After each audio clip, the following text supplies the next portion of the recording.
Perdón, que mi computadora se puso medio lenta. Ya, ahí sí. Bueno, entonces, como les estaba diciendo, mil disculpas por el error. Vamos a repetir tejido óseo. Entonces, continuando con lo que es tejidos conjuntivos especializados, el tema que nos compete es tejido óseo. El tejido óseo va a ser un tipo de tejido conjuntivo especializado, el cual se va a caracterizar por su resistencia. ¿Cómo va a estar compuesto? ¿Cómo va a ser la composición de los huesos? Bueno, el hueso se va a componer por la matriz ósea, por una parte de cartílago, por una parte en el interior que vamos a encontrar lo que es la médula ósea, donde se van a dar origen a las células sanguíneas, y también una parte de tejido conjuntivo denso irregular. ¿Qué podemos decir con relación a este gráfico? Este gráfico nos muestra que en lo que es la epífisis vamos a tener mayor proporción de lo que es la médula ósea roja. La médula ósea roja es la cual va a tener una mayor función eritropoyética. ¿Qué quiere decir esto? Esto está en relación a la producción de células. Eritropoyesis es igual a producción de células, ¿no? Entonces, en lo que es la epífisis se va a dar la mayor parte de la producción de células sanguíneas. Y ya en lo que es la diáfisis, vamos a encontrar médula ósea amarilla, la cual se compone principalmente de lo que es grasa, por eso es que se la llama amarilla. Y entonces, una vez que se vuelve médula ósea amarilla, ya no cuenta con ese poder eritropoyético, es decir, ya no va ya no va a contar con la misma capacidad de producción de células. Ahí cambié de diapositiva. ¿Sí se ve la siguiente? ¿Me confirmo? Sí, sí, Ya. sí. Entonces, los tipos de tejido óseo, ¿cuáles van a ser los dos tipos de tejido óseo que vamos a encontrar? Vamos a encontrar tanto hueso esponjoso, el cual va a ser un hueso con matriz ósea desordenada, mientras que el hueso compacto, a diferencia del hueso esponjoso, va a tener una matriz ósea más ordenada. ¿Cuáles van a ser los componentes que les van a dar las características al hueso? Bueno, por un lado, la flexibilidad va a ser otorgada por medio de las fibras colágenas y los glucosaminoglucanos. Los componentes que le van a dar resistencia van a ser las sales óseas, como las sales de calcio y las sales de fosfato. Entonces, si pueden ver este gráfico de aquí, ¿me confirman? Sí, también se ve. Disculpa una pregunta. Sí, dime. Bueno, ¿podrías repetir algo? Eso de los glucos, no le caché toda la palabra. Glucosaminoglucanos Eso, o glucosaminoglicanos. ya, gracias. Ya, igual, si necesitan las diapositivas, las pasé en el grupo hace un rato. Si quieren, después de la clase las vuelvo a pasar para que las tengan, ¿no? Ya, entonces, lo que estaba explicando en relación a esa imagen que hace un rato no se vio, disculpen que uno de los elementos más importantes de lo que es el tejido óseo son los conductos de Havers. Los conductos de Havers es ese conducto central de aquí en medio que podemos ver. Entonces, ¿cuál va a ser la función de ese conducto de Havers? Va a ayudar a lo que es la remodelación del hueso y se va a encargar de transportar arterias y nervios. Entonces, el conducto de Havers va a ser el elemento que le va a dar la vascularización al hueso. También tenemos otros conductillos más pequeños, los cuales no van verticalmente, sino más bien transversalmente, y van de conducto de Havers a conducto de Havers, que son los conductos o conductillos de Boltzmann. Estos son más pequeños y asimismo transportan arterias y nervios, pero lo hacen ya no verticalmente, sino horizontalmente. Por eso es que no los podemos ver aquí, ya que este es un corte transversal. Entonces, ¿qué más podemos remarcar de esta figura? Es que vemos las laminillas concéntricas alrededor de lo que es el conducto central. Y alrededor de estas vamos a encontrar las laminillas circunferenciales. A lo que es la unión del conducto central y las laminillas concéntricas lo vamos a conocer como ostiona, la cual es la estructura principal del tejido óseo. Y los osteocitos van a ser las células propias del tejido óseo, donde las vamos a encontrar en esto que está señalado aquí, que son las lagunas. Alrededor de las laminillas circunferenciales, en ciertas partes de las laminillas circunferenciales, vamos a encontrar a lo que son esas lagunas con los diferentes osteocitos. Entonces, como les mencionaba antes, los osteocitos son la célula ya madura. La célula inmadura es el osteoblasto. El osteoblasto va a empezar a generar matriz, una matriz que no está calcificada o mineralizada aún, la cual se conoce como matriz osteoide. Esta va a ser la primera matriz, ¿no?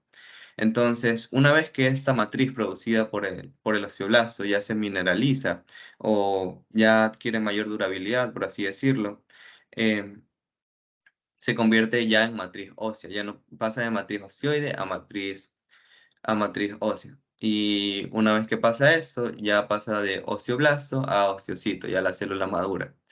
¿Y qué cabe destacar de lo que es el osteocito? Que esta célula va a tener ciertas proyecciones, por así decirlo, como patitas o manitos, que van a permitir que esta célula se comunique con otro osteocito, que se permanezcan unidas, por así decirlo, agarradas de la mano. Otra cosa que estaba explicando es el gráfico que vemos aquí, que espero puedan verlo. Entonces, este gráfico hace referencia a lo que es el desarrollo del hueso. Y remarca lo que les estaba diciendo anteriormente, que uno de los componentes del hueso es el cartílago. ¿Por qué? Porque en un inicio se forma un molde de cartílago para que el hueso pueda crecer y desarrollarse. Conforme va avanzando este proceso del desarrollo del hueso, el cartílago va disminuyendo proporción y va apareciendo, el cartílago es lo que pueden ver de azul, ¿no? Como vemos en un inicio se forma el molde de cartílago, perdón, se va a formar el collar óseo y una vez que se empieza a establecer todo eso, vemos que el cartílago empieza a disminuir su proporción, vemos que aparece lo que es el cartílago calcificado, lo que podemos ver de color morado y como vemos en relación a todo el proceso, conforme va avanzando, el cartílago sigue disminuyendo, el hueso va creciendo y es así como se produce lo que es el desarrollo del hueso. Ahora sí, dígame que por favor se vio todo.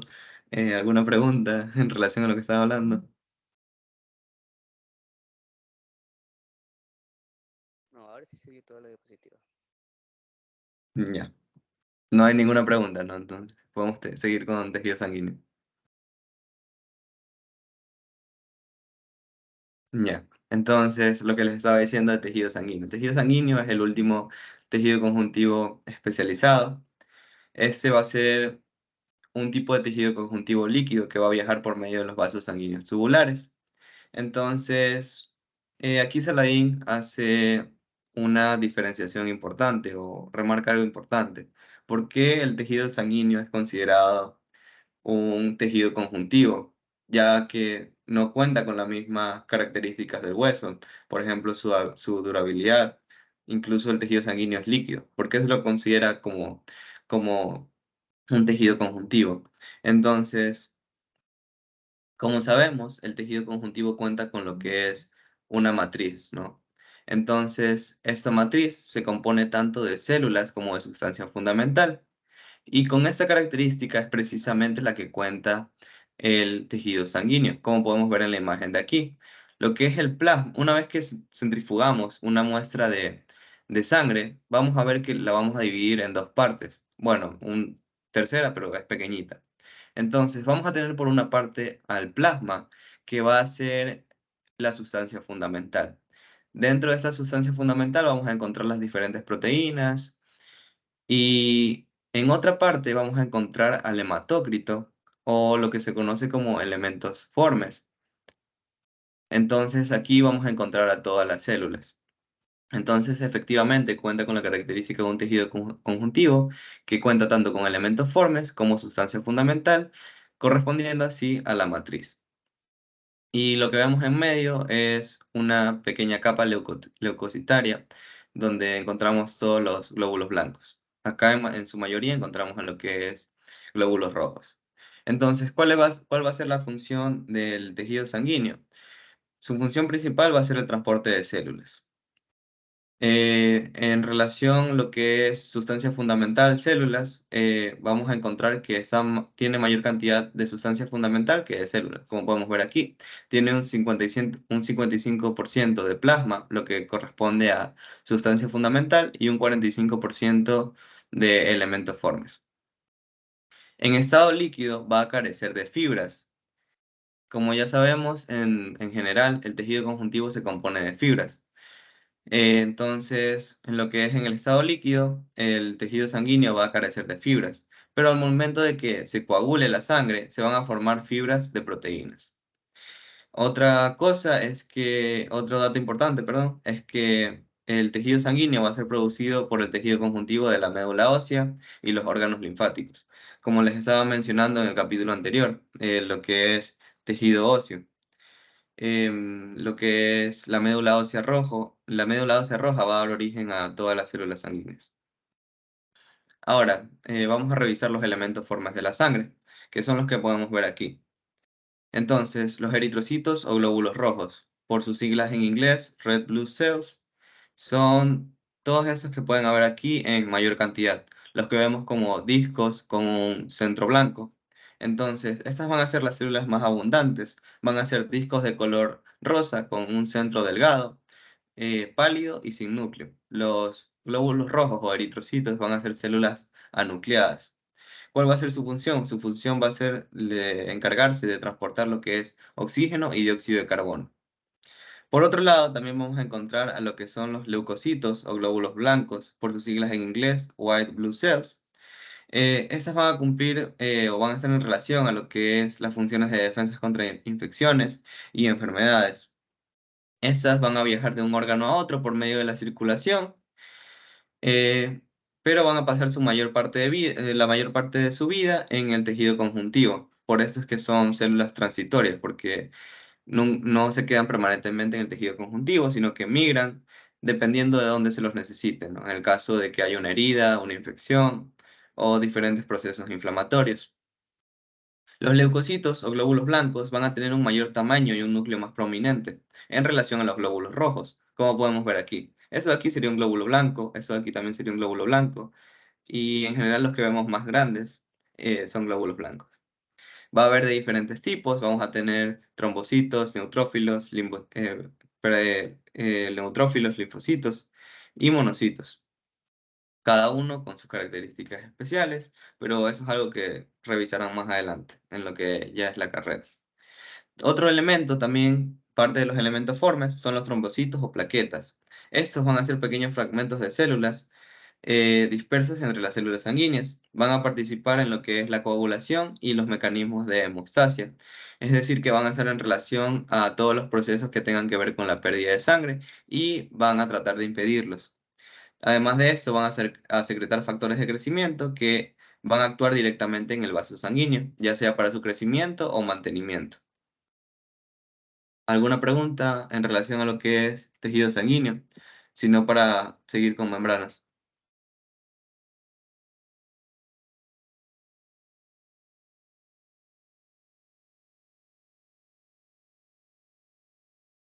Bueno, si no hay ninguna pregunta, dale, Carlos, con membranas.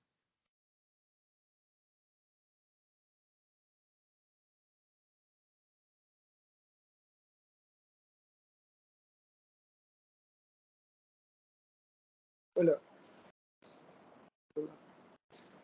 ¿Puedes saber, por favor, este control de, la, de las diapositivas?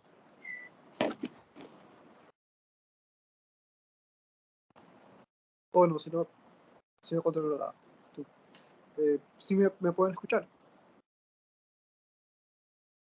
Sí, Sí se te escucha, ñaño. Ok, gracias. Ahorita vamos a ver qué son membranas. Las membranas es una combinación de epitelio con tejido conjuntivo.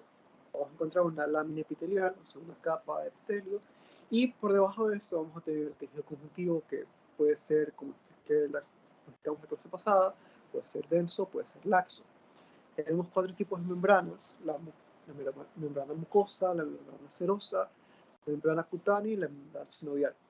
Como resumen, antes de ver más en profundidad cada una de estas, las mucosas las vamos a encontrar en las vías respiratorias, en el tubo digestivo, en los genitales, en las vías urinarias.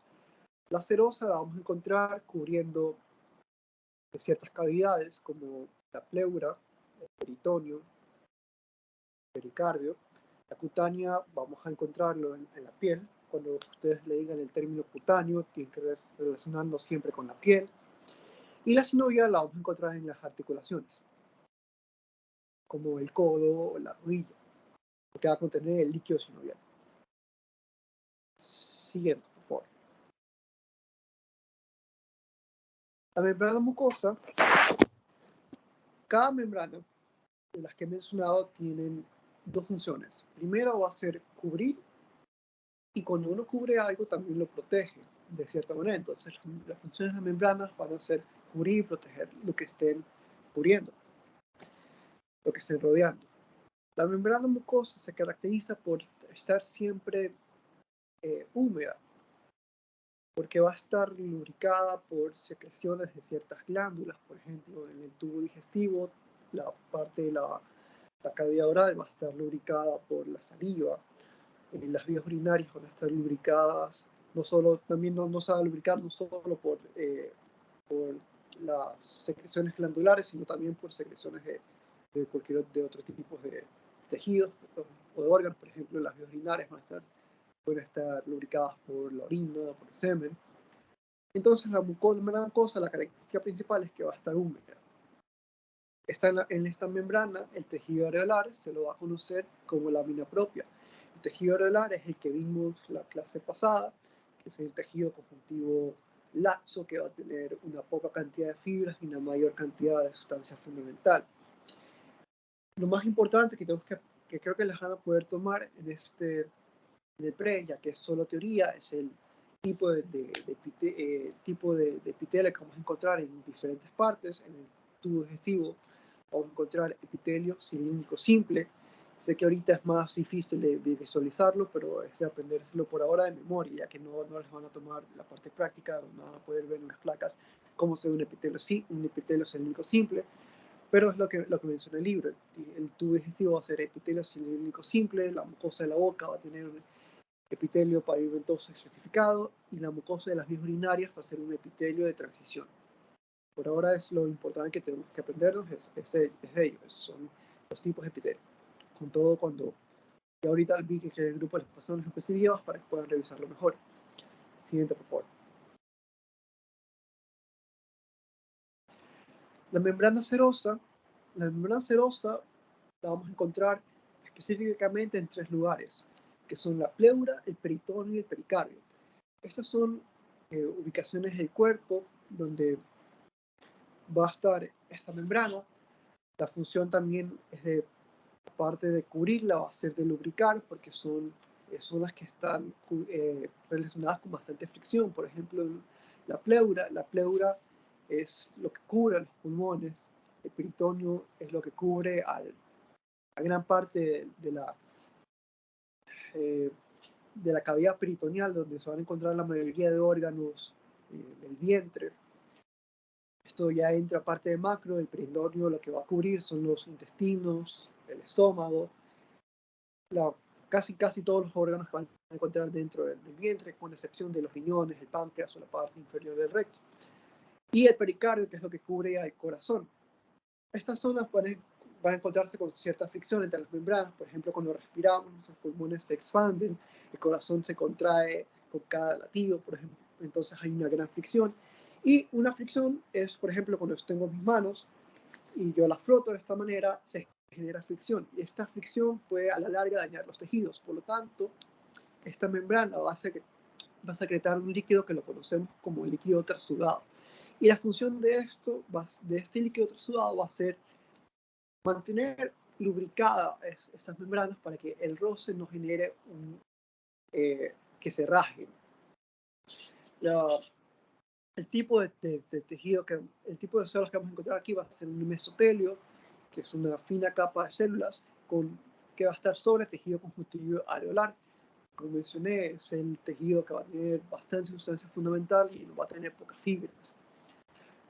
El libro también menciona que hay patologías, por ejemplo, cuando hay traumas o hay cirugías donde se puede ver afectado la producción o almacenamiento del líquido trasudado. Por ejemplo, algo común en medicina que van a ver es cuando una persona ha tomado bastante alcohol, se produce cirrosis, el hígado deja de trabajar correctamente y este líquido trasudado comienza a acumularse y eso se conoce como ascitis. Cuando se comienza a acumular el trasudado en los pulmones, lo vamos a conocer como derrame pleural. Pero al final, lo importante de la membrana serosa es que es un mesotelio sobre tejido conjuntivo alveolar y estas membranas van a tener el trasudado, que es el líquido que va a lubricar a esta zona, que es la pleura, que es de los pulmones, el peritoneo, que tiene que ver con la cavidad peritoneal, y el pericardio, que es lo que cubre el corazón. Siguiente. La tercera membrana es la membrana cutánea. Cuando le digan cutáneo, como les dije, siempre piensen en la piel. Entonces es la membrana que cubre la piel. La diferencia de esta es que, a diferencia de las membranas anteriores, esta va a estar seca, suele estar seca.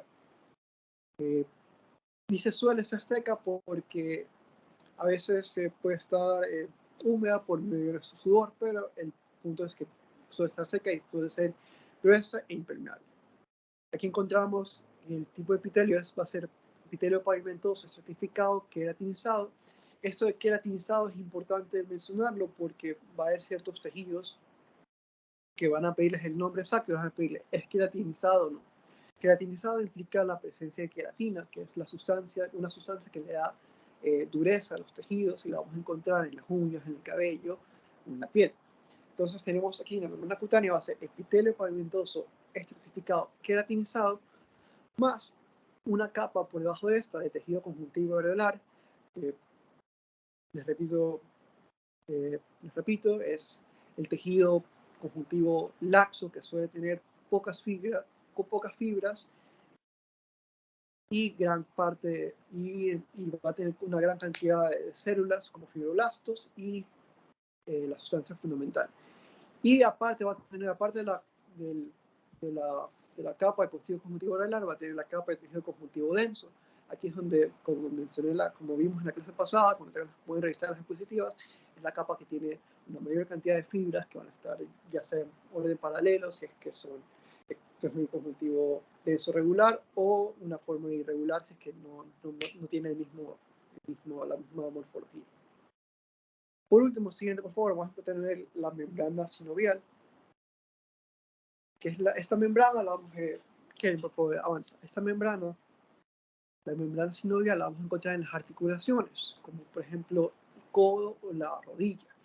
¿Por qué? Porque va a cubrir la cápsula sinovial, la cual va a contener el líquido sinovial. Nosotros en las articulaciones, que es la unión de los huesos, por ejemplo, de nuestras piernas tenemos la unión del fémur con la tibia y el peroné. ¿Qué es lo que sucede? Digamos que mis brazos son los huesos, entonces cuando yo estiro la pierna o muevo el codo, si no existiera esta cápsula, los huesos estarían en constante roce y eso produciría dolor o que el hueso se desgaste. Por lo tanto, entre los huesos vamos a encontrar, primero va a haber una capa de cartílago y después vamos a encontrar la capa de la cápsula sinovial. Donde va a encontrar el líquido sinovial, con la cual su función va a ser amortiguar los golpes o la fricción que pueda haber y lubricar la zona. Esta membrana sinovial va a tener un tejido areolar, tejido conjuntivo, con una capa incompleta de células pavimentosas o cúbicas. La característica principal de esta membrana es que no va a existir una lámina basal o lámina reticular, como sí existen las otras, y contiene una capa celular incompleta con hiatos. Un hiato es entre células adyacentes, un hiato es un espacio vacío. Y por último, la última característica es que las células epiteliales van a derivar de macrófagos y fibroblastos del tejido conjuntivo adyacente.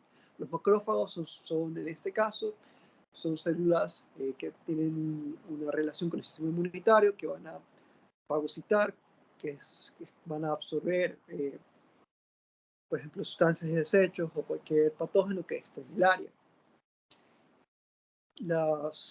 Por último, estas membranas van a tener también células secretoras, que es la que van a secretar el líquido sinovial. Esto con respecto a la membrana sinovial. Y a continuación continuamos con el siguiente tema. Antes de acabar con esto, ¿hay alguna pregunta de las membranas?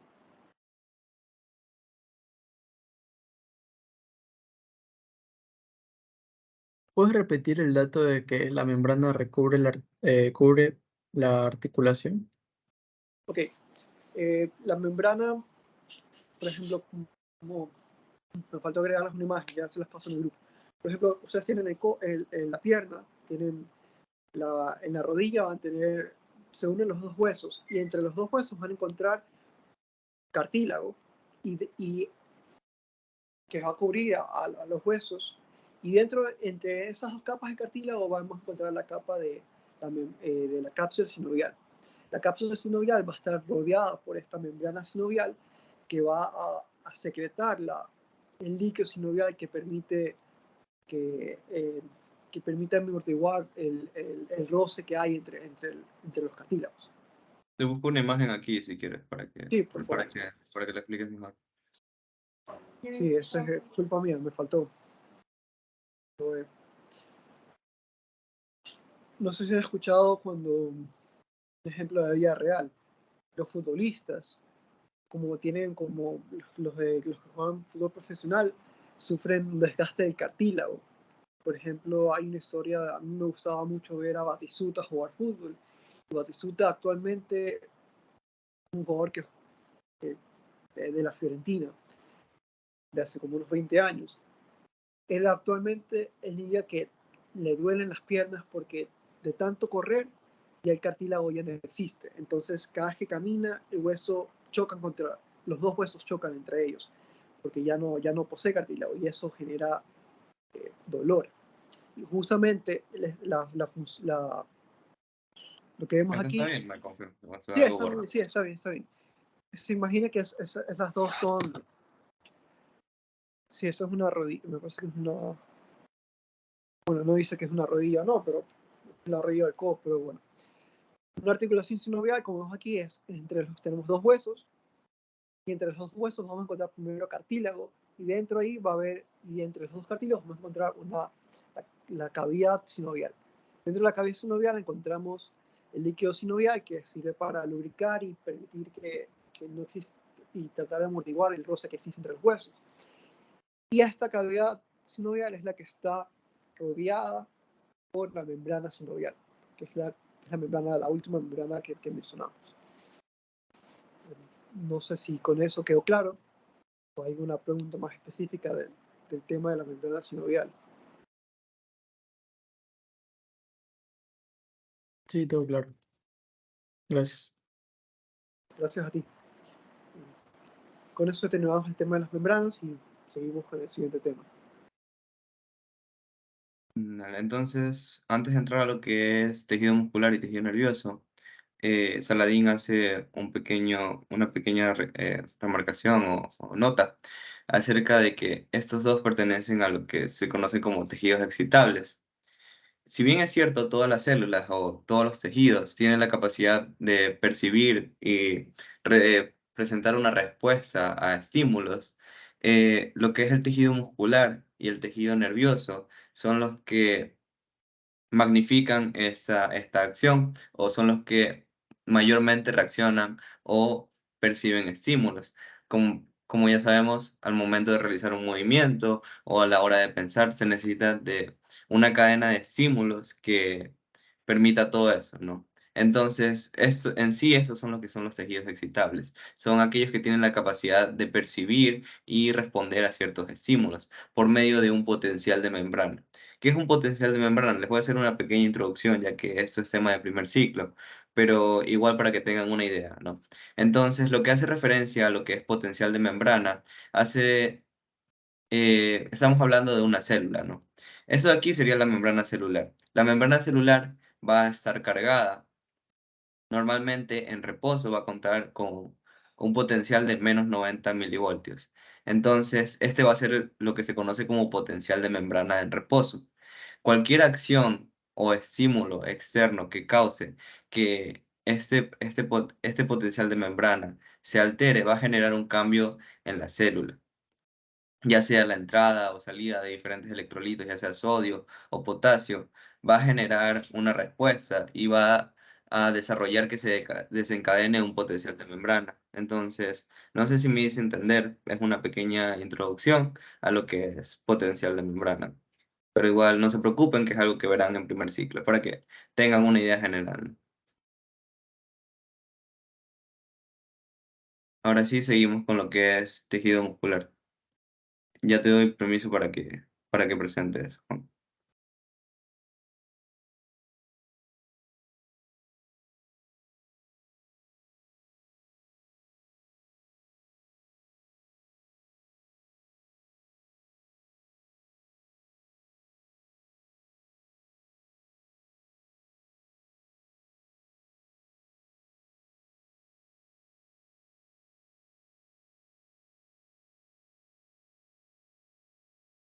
Me confirma, Juan. Creo que ahí ya puedes presentar.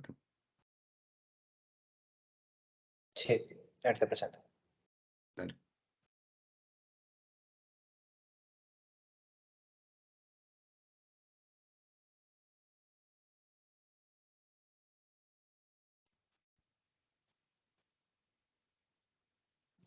¿Se ve en la pantalla? Sí, se puede ver. Ok. Bueno, chicos, me presento. Mi nombre es Juan García. Voy a ser estudiante en la materia de micro durante este pre que están cursando y por el resto del primer ciclo. Y entonces yo los voy a ver con el tema de tejido muscular. El tejido muscular Disculpa que es te un tejido interrumpa. especializado. ¿Podrías alzar un poquito la voz que no se escucha? Ah, claro. Ok, lo siento. Igual si necesitan una duda, me avisan, que yo repito con gusto. No puedo ver el chat, así que me avisan nomás si necesitan algo. Ok, entonces el tejido muscular es un tejido especializado en la contracción a recibir un estímulo. Como lo ha explicado mi compañero Kelvin, el estímulo es netamente eléctrico, ya sea por una terminal nerviosa, por un axón, etc. ¿Qué pasa con este estímulo? Este estímulo va a ser como consecuencia, va a generar una fuerza sobre los tejidos, órganos y líquidos. Esto es básicamente lo que va a generar. Bien, las características. Entre las características tenemos básicamente que el tejido muscular ayuda al movimiento del cuerpo, en la digestión y en la respiración. Básicamente, actividades vitales para la supervivencia del ser humano. Entonces, tenemos tres tejidos que componen el tejido muscular, como es el músculo estriado, el músculo cardíaco y el músculo liso. El músculo estriado va a ser también llamado músculo esquelético, ya, que voy a pasar a describir en la siguiente diapositiva. Hasta ahora, ¿alguna pregunta con las generalidades? Si no, para seguir. Bien. Entonces, el músculo estriado o esquelético. Este va a estar formado por células muy largas que van a tener filamentos, las cuales van a ser claros y oscuros, ¿no? En su mayoría se van a encontrar unidos a huesos. El tejido muscular estriado van a encontrar que se van a insertar en la mayoría de los huesos del cuerpo humano, en excepción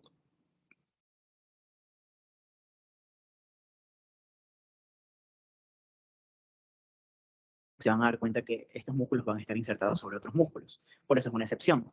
Y también como la lengua, ¿no? Entonces, Juan, espérate, estas... ¿Podrías repetir desde el músculo estriado? Porque se te cortó, o por lo menos a mí. No sé si todos lo están escuchando. Sí, se Cortado también. Intenta repetir desde el Ok, músculo ok, no hay estriado. problema, lo siento. ¿Se escucha bien ahí? Sí, ahí sí. Ok. Ya, entonces tenemos que el músculo estriado o músculo esquelético va a estar formado por células que son largas, ¿no? Con forma de filamentos, llamadas musculares. Cuando les hablan de células del músculo, siempre van a ser fibras musculares en el músculo estriado esquelético. En su mayoría se van a encontrar unidos a huesos. Van a encontrar que, como les dije, en segundo parcial del primer ciclo van a estudiar biología y van a encontrar que hay algunas excepciones. Por ejemplo, en los músculos faciales van a estar insertados sobre otros músculos. Entonces, esta vendría a ser una excepción al segundo punto que está establecido. Y también como la lengua. es otra excepción. Bien, las células del músculo esquelético van a ser células multinucleadas. ¿Qué significa el término multinucleado? Que van a encontrar más de un núcleo por célula, ¿no? Es un músculo voluntario. Es lógico porque ustedes cuando se mueven, cuando caminan, están moviendo los músculos, entonces es un movimiento voluntario, netamente voluntario, ¿no? Y por último, este músculo se va alternando entre bandas claras y bandas oscuras. Estas bandas van a componer lo que es el sarcómero, que es la imagen que ustedes ven a su derecha, que la van a estudiar mucho más a fondo en lo que es fisiología, pero como para introducción, el sarcómero es básicamente una composición de filamentos, como lo dice, de bandas claras y oscuras, que van a ayudar a la contracción muscular, ¿no? Entonces, ¿alguna pregunta hasta aquí? Para explicarles un poco más gráfico lo que es el tejido muscular esquelético o estriado. Bien. Entonces, aquí vemos una imagen. Aplicando un poco la teoría a la práctica para los que son aprendices un poco más visuales. Como les había dicho, las células son largas. Entonces, vamos a tener que... Esta va a ser una célula. Disculpen, la línea se me fue chueca.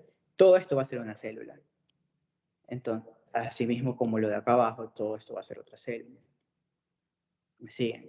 Entonces, también dijimos que es una célula multinucleada. Cada uno de los puntos morados que ven aquí es un núcleo. Entonces, cuando decimos multinucleado es porque hay más de un núcleo por célula. Y aquí se puede evidenciar un núcleo, otro núcleo, otro núcleo. Este es un poco más práctico, pero para que ustedes sean un poco más aprendices, no tanto teóricos, se acuerdan de esta imagen y pueden evidenciarlo un poco mejor, ¿no? Entonces también habíamos dicho de las bandas claras y las bandas oscuras.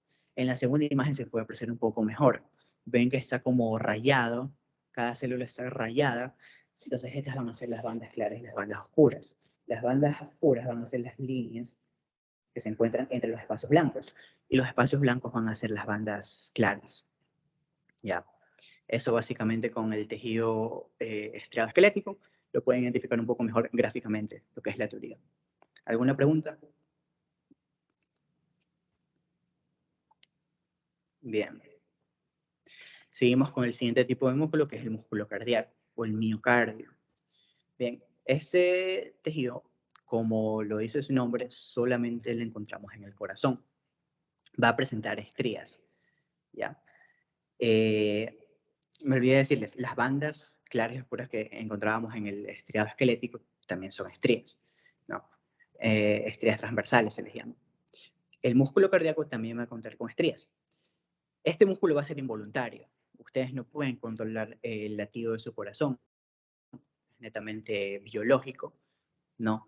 Entonces decimos que es un músculo involuntario. Las células son más cortas en comparación al músculo estriado esquelético. Van a estar ramificadas. Hay un término que van a encontrar mucho en carrera que va a decir bifurcadas, ¿ya? O ramificadas, es básicamente lo mismo. Bien. Y bueno, estas células van a ser mononucleadas. ¿Qué quiere decir mononucleadas? En comparación al tejido estriado, que eran multinucleadas, mononucleadas va a decir que va a significar que por cada célula se va a encontrar un solo núcleo. Este núcleo va a ser central, redondeado, compuesto por glucógeno. Y bien, últimos 2 puntos, tenemos que alterna entre bandas claras y bandas oscuras, lo dicho. Así como el tejido muscular estriado esquelético tiene también las bandas claras y oscuras, así encontramos con el cardíaco. Y bueno, las células están unidas por discos intercalares. Estos discos intercalares son los que van a permitir la comunicación de célula a célula en el tejido muscular cardíaco, ¿no? Y asimismo, tenemos la imagen del tejido muscular cardíaco. Las células van a ser más cortas en comparación al esquelético. El esquelético era bastante recorrido, ¿no? Acá vamos a encontrar que son un poco más cortas, cargadas de la misma manera, y van a estar bifurcadas, es decir, que o ramificadas, va a salir de unas células van a salir 2, ¿ya? Como por ejemplo esta de aquí, va a presentar esta de acá y esta que está acá. Hay una ramificación. ¿No? Los núcleos, estas células van a tener un núcleo central, podemos ver aquí, acá, acá, centrales y únicos, ¿no? Y con respecto a lo que es los discos intercalares no se pueden ver a simple microscopio, tienen que aplicarse una tinción especial, pero en la imagen de la derecha se puede ver mucho, se puede evidenciar lo que son los discos intercalares. Miren, estas líneas aquí son los discos intercalares que van a permitir la comunicación de célula a célula, ¿no?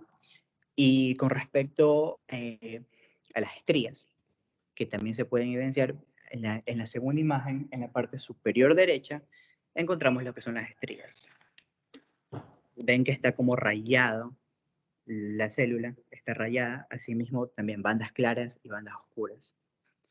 Y lo que es la imagen en la esquina inferior izquierda, vamos a encontrar un corte que es el mismo corte, el mismo músculo cardíaco, pero de corte transversal. Esto no es necesario que se lo aprendan, pero como les digo, es muy bueno tener una imagen en la cabeza aplicada a lo que es la teoría para que se acuerden mejor. Bien, ¿alguna Juan, pregunta con tejido muscular? disculpa que te interrumpa un segundo, Juan. Un dato que quería acotar es que, muy importante acerca del tejido muscular cardíaco, es que es acerca de los discos intercalares, ya que, como sabemos, el corazón va a tener actividad eléctrica. Y dentro de los discos intercalares vamos a encontrar uniones intercelulares, es decir, entre célula y célula, especiales que van a ayudar y van a favorecer a lo que es la transmisión eléctrica del corazón. Entonces, por así decirlo, los discos intercalares son fundamentales para que esa transmisión o conducción eléctrica se mantenga. Claro, claro, es importante para la contracción del corazón, para su bombeo de sangre. Es importante lo que dijo Kelvin también. Bien. Por último, el músculo liso. El músculo liso va a ser un músculo un poco más estructural, que va a carecer de estrías. No va a tener las estrías transversales, no se van a ver las líneas, así como en los dos anteriores tejidos. Va a ser involuntario. Al ser estructural no pueden controlar los movimientos de estos músculos. Entonces, va a tener funciones variadas. Es importante para la presión arterial, la digestión y la micción. Sus células, que se van a denominar los miocitos, son cortas y de exposición fusiforme. Fusiforme o también se le llama planas, no, escamosas, básicamente el mismo término. Va a poseer un núcleo único y central, al igual que el músculo cardíaco. Bien, se va a encontrar en pequeñas porciones en el iris del ojo y en la piel. No. Estas son las pequeñas proporciones en que se van a encontrar en todo el cuerpo humano, ya que el tejido muscular liso se va a encontrar más en órganos, ¿no? El músculo visceral va a formar las paredes del tubo digestivo, el sistema respiratorio y urinario, ¿no? También el músculo liso va a formar parte de algunos órganos sexuales, ¿no? Y también en ciertos órganos. Va a rodear, como les dije, va a rodear el órgano y se dispone de manera circular y otra de manera longitudinal. Un ejemplo bastante bueno de músculo liso va a ser el útero de la mujer. Cuando entren en carrera van a estudiar un poco mejor lo que es el útero, pero como para darles una pequeña introducción, va a estar compuesta de 3 capas. La capa intermedia del útero se va a denominar el miometrio. Este miometrio va a tener a su vez 3 subcapas. Estas 3 subcapas van a ser netamente músculo liso, ¿no? Van a haber 2 longitudinales externas y una circular interna que va a ser mayormente vascularizada, ¿no? Que van a encontrar mayor cantidad de vasos sanguíneos. No, y suena lógico que haya músculo liso en el útero, ya que al momento del parto, a lo que la mujer tiene que pujar, el músculo liso evita un desgarre, un derrame en la madre. Bien. Ok. Y aquí también vemos cortes histológicos del músculo liso. Ven que la disposición del corte está un poco diferente. Aquí surge como una especie de división, ¿no? Aquí está un poco más en forma de gotas, ¿no? Si le ven la forma de gotas. Esto es porque esta capa que ustedes están viendo arriba va a ser lo que es la circular interna. No, les había dicho, hay circular y longitudinal. Esta va a ser la circular. Y la que está abajo va a ser longitudinal. No, la disposición de los núcleos. La fibra va a ser fusiforme.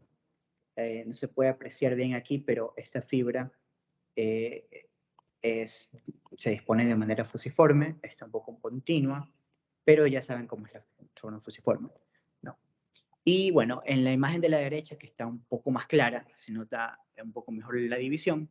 Abajo se encuentra la circular, arriba la longitudinal.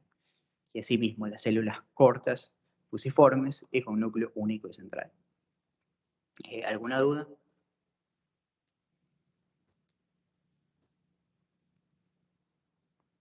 Bien.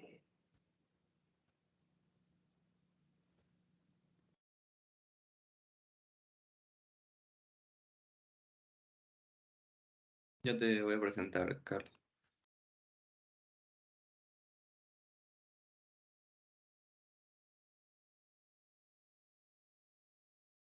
Ya, ahí estaría.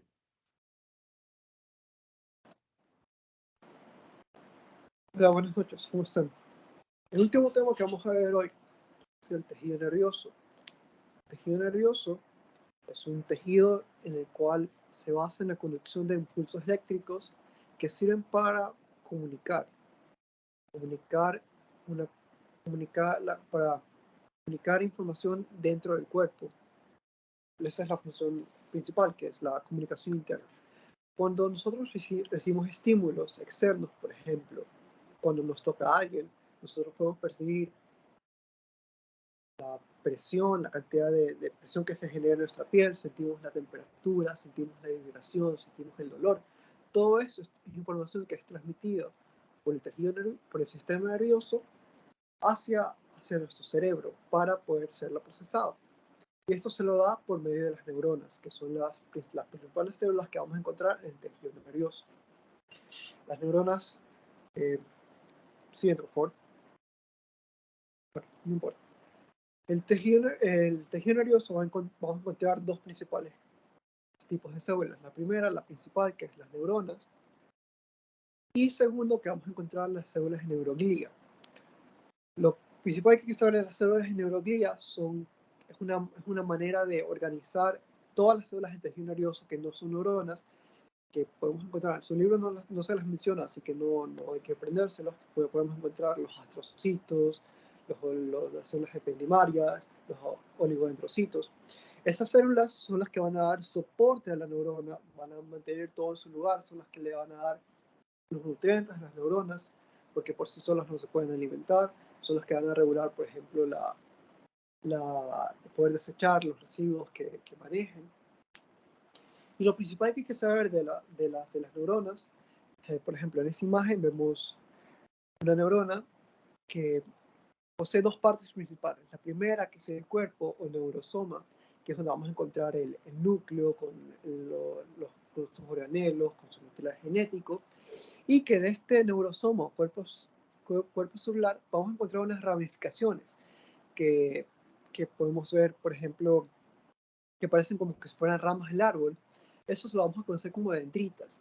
Y la función de las dendritas es recibir información de otras neuronas y enviarlas dentro adentro del cuerpo de la neurona para que pueda ser procesada y pueda ser enviada por medio del axón, que es la prolongación larga que vemos en la imagen, que termina también en... perdón. El axón, la función del axón es la apuesta a las dendritas. Si las dendritas reciben la información de otras neuronas, el axón lo que va a hacer es enviar la información a otras neuronas. por medio de impulsos eléctricos, y este axón va a estar rodeado de una sustancia conocida como mielina, que es una sustancia lipídica que ayuda al envío de la información. Aquí en la parte derecha vamos a encontrar un corte histológico de una neurona y vemos a su alrededor que hay unos núcleos de neuroglía. Neuroglía es un término, como mencioné, es un término común para mencionar a cualquier célula que sea parte del sistema nervioso, que no son las neuronas que sirven para mantener todo en su lugar, de la alimentación de las neuronas o regular los desechos. Entonces, en resumen, el tejido nervioso lo que hace es enviar o recibir información por medio de impulsos eléctricos. Esa información también puede ser, por ejemplo, puede ser información visual, una imagen. Nosotros recibimos por medio de nuestros ojos, el cual por medio del nervio óptico llega a nuestro cerebro para ser procesada. Podemos encontrar también estímulos auditivos por medio de nervios con el estímulo coclear, pero al final lo que hay que saber de las generalidades del sistema nervioso es que sirven para comunicar información que recibimos o para llevar información de nuestro cerebro hacia otras partes del cuerpo. Por ejemplo, cuando nosotros nos movemos, las células de las neuronas envían la información hacia los músculos para poder nosotros realizar movimientos. Las neuronas suelen tener un tamaño variado, son las células más largas del cuerpo, las neuronas pueden llegar a medir, la más larga llega a medir hasta 1 metro, porque es la que tiene que enviar, por ejemplo, la información desde nuestro cuerpo hasta nuestros pies. Entonces ese es el sistema nervioso, el cual sirve para enviar la información a todo nuestro cuerpo. Y con ello termina la clase de hoy. Muchas gracias por haber asistido. No sé si alguien tiene una pregunta sobre el sistema nervioso.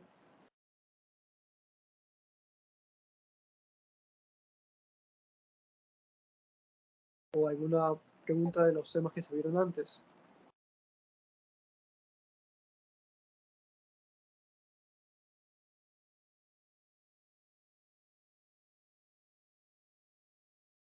Bueno, entonces eso sería todo por la clase. Recuerden que, bueno, primero muchas gracias por haber estado y segundo recuerden que aquí en Meta servimos por vocación y no por votación.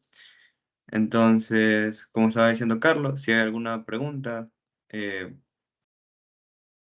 díganlo nomás, escríbanla en el chat y nosotros intentaremos resolverla. Y si no,